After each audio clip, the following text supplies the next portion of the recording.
ಮಾತಾಡ್ರು.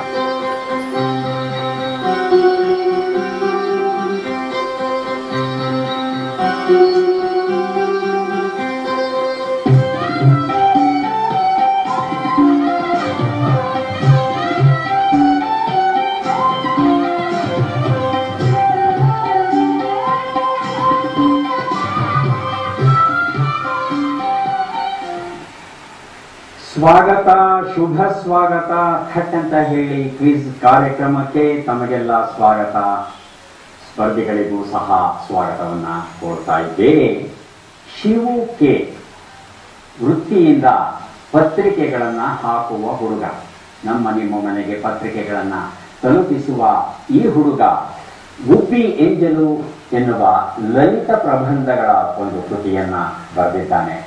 ಸೊಗಸಾದ ಕೃತಿ. ಒಂದು ಪುಟ್ಟ ಭಾಗವನ್ನ ಓದ್ತೇನೆ. ಶಿಶುವಿಹಾರ ಬಿಟ್ಟ ಕೂಡಲೇ ಓಡಿ ಬರುತ್ತಿದ್ದ ನನಗಾಗಿ ಕಾಯುತ್ತಿದ್ದಳು ನನ್ನ ತಂಗಿ. ಅವಳನ್ನ ನಾನು ಮನೆಯ ಹತ್ತಿರವಿರುವ ಅಂಗಡಿಗೆ ಕರೆದುಕೊಂಡು ಹೋಗಿ ಕಂಬಾರ್ ಕಟ್ ಕೊಡಿಸಬೇಕೆಂದು ತನ್ನ ಪುಟ್ಟ ಅಂಗೈಯಲ್ಲಿ 5 ಪೈಸೆ ಇಟ್ಟುಕೊಂಡು ಕಾಯುತ್ತಿದ್ದಳು. ಪೈಸೆಗೊಂದರಂತೆ ಸಿಗುತ್ತಿದ್ದ ಅದು ನಮ್ಮಿಬ್ಬರಿಗೂ ಇಷ್ಟವಾದ ತಿಂಡಿ. ಈಗಿನ 1 ರೂಪಾಯಿಯ 4 ನಾಣ್ಯಗಳನ್ನ ಒಂದರ ಮೇಲೊಂದರಂತೆ ಜೋಡಿಸಿದಾಗ ಸಿಗುವ ಗಾತ್ರದಲ್ಲಿ ಇರುತ್ತಿತ್ತು. ಬೆಲ್ಲದ ಪಾಕ ಇನ್ನಿತರ ವಸ್ತುಗಳನ್ನ ಹಾಕಿ ತಯಾರಿಸುತ್ತಿದ್ದ ಅದಕ್ಕೆ ಒಂದು ಪುಟ್ಟ ಪ್ಲಾಸ್ಟಿಕ್ ಪೇಪರ್ ಅನ್ನ ಈಗಿನ ಚಾಕೊಲೇಟಿನಂತೆ ಸುತ್ತಿರುತ್ತಿದ್ದರು. ಬಹುಶಃ ಆಗ ಚಾಕೊಲೇಟು ಇತ್ತೋ ಇಲ್ಲವೋ ಗೊತ್ತಿಲ್ಲ. ಆದರೆ ಅದರ ಮೂಲ ರೂಪ ಇದೇ ಇದ್ದಿರಬಹುದಾ ಅಂತ ನನಗೆ ಈಗ ಅನ್ನಿಸುತ್ತಿದೆ.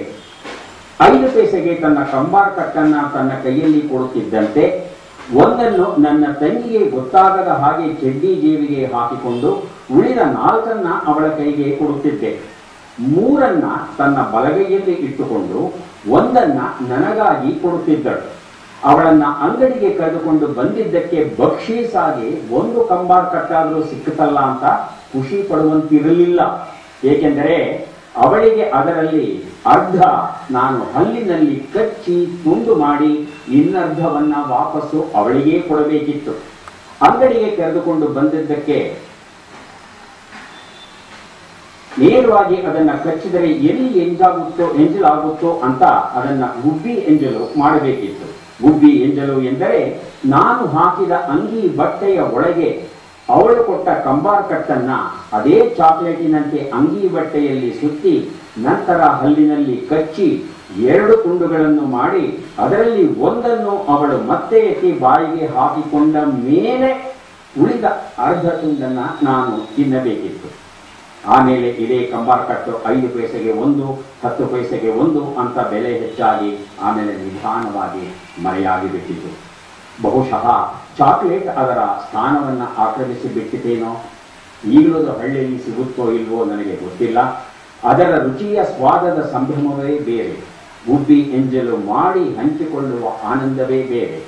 ಸಿಕ್ಕುವ ತಿಂಡಿಯನ್ನ ಹಚ್ಚಿಕೊಂಡು ತಿನ್ನಬೇಕೆನ್ನುವ ಆಸೆ ಇದ್ದರೂ ಹಲ್ಲಿನಲ್ಲಿ ಕಚ್ಚಿ ಎಂಜಲು ಮಾಡಬಾರದು, ಬೇಕಾದರೆ ಹೀಗೆ ಕಚ್ಚಿ ತುಂಡು ಮಾಡಿ ಕೊಡಬಹುದು ಅಂತ ನನ್ನ ಅಜ್ಜಿ ತನ್ನ ಸೆರಗಿನೊಳಗಿಟ್ಟು ಮಾಡಿ ತೋರಿಸಿದಾಗ ಅದನ್ನೇ ನಾವಿಬ್ಬರೂ ಅನಿಸುತ್ತಿದ್ದೆವು. ಇನ್ನು ನಾವು ಗೆಳೆಯರೆಲ್ಲ ಕೂಡಿ ಹಂಚಿ ತಿಂಡಿ ಹೀಗೆ ಮಾಡಬಹುದಾಗಿತ್ತು. ಬಹುಶಃ ನನ್ನ ಗೆಳೆಯರ ಅಜ್ಜಿಯರು ಅವರಿಗೆ ಹೀಗೆ ಹೇಳಿಕೊಟ್ಟಿರಬೇಕೇನೋ ಅಂತ ಅನಿಸುತ್ತೆ. ಹೀಗೆ ಬರಿತಾ ಹೋಗ್ತಾರೆ ಶಿವು ಕೆ. ಈ ಪುಸ್ತಕದಲ್ಲಿರುವ ಒಂದೊಂದು ಬರಹವನ್ನ ಓದುವಾಗಲೂ ಮಗುವಿನಂತೆ ಮುಗ್ಧವಾಗಿ ನಕ್ಕು ಬಿಡಬಹುದು. ಬುದ್ಧಿವಂತರಂತೆ ಮುಗುಳ್ನಗೆ ಚಿಮ್ಮಿಸುತ್ತಾ ಮುಂದೆ ಸಾಗಬಹುದು. ಕೆಲವೊಮ್ಮೆ ಗಹಗಹಿಸಿ ನಕ್ಕು ಗೆಳೆಯರೊಂದಿಗೆ, ಹೆಂಡತಿಯೊಂದಿಗೆ, ಮಕ್ಕಳೊಂದಿಗೆ ಹಂಚಿಕೊಳ್ಳಬಹುದು. ಓದುತ್ತಾ ಕೆಲವೊಂದು ಲೇಖನಗಳಿಂದ ವಿಷಾದ ಭಾವನೆಗಳು ತುಂಬಿ ಮೌನವೂ ಆಡಬಹುದು. ಅಷ್ಟು ಸೊಗಸಾದ ಲೇಖನಗಳನ್ನ ಶಿವು ಕೆ ಬರೆದಿದ್ದಾರೆ.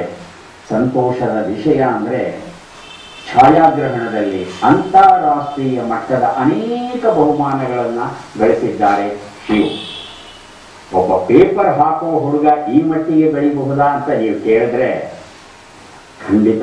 ಪ್ರತಿಭೆಗೆ ಯಾವುದೇ ಅಂತಸ್ತಾಗಲಿ ಮತ್ತೊಂದಾಗಲಿ ಯಾವುದೂ ಅಡ್ಡ ಬರೋದಿಲ್ಲ ಅನ್ನೋದಕ್ಕೆ ಶಿವು ಕೆ ಉತ್ತಮ ಉದಾಹರಣೆ. ತುಂತುರು ಪಬ್ಲಿಕೇಶನ್ಸ್ ಅವರು ಈ ಒಂದು ಪುಸ್ತಕವನ್ನ ಪ್ರಕಟಿಸಿದ್ದಾರೆ. ಕಾರ್ಯಕ್ರಮವನ್ನ ಆರಂಭಿಸೋಣ. ಸ್ಪರ್ಧಿಗಳ ಪರಿಚಯ. ಮೊದಲ ಸ್ಪರ್ಧಿ ನನ್ನ ಹೆಸರು